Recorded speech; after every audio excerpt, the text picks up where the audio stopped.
Eu fui candidato sozinho, né? Fui candidato com o PSOL, com meus companheiros bravos, né? Lutadores, né? Que se colocaram, né? Junto, mas era o PSOL sozinho. Eu acho que a gente tem que construir uma unidade da oposição maior, com base também num programa, num desenvolvimento para a cidade. E eu acho que isso também está aberto.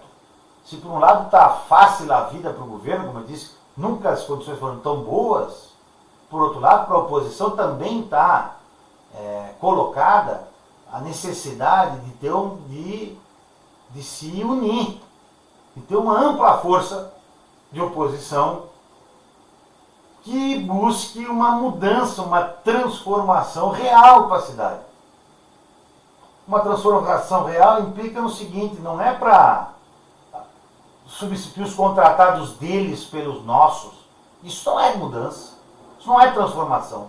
Tem que ser um compromisso muito maior do que isso, muito mais profundo do que isso. E eu acho que isso também está colocado, porque todas as forças de oposição, elas também estão dispersas. Tem uma. Né? Sim, uma liderança que unifique o campo da oposição. Ou um programa. Eu não digo nem uma liderança, um programa. Um programa mínimo. Um programa não tem. Então, é nosso dever buscar criar as condições para desenvolver em conjunto esse programa mínimo. Com o PT, com o PDT, com o PSOL,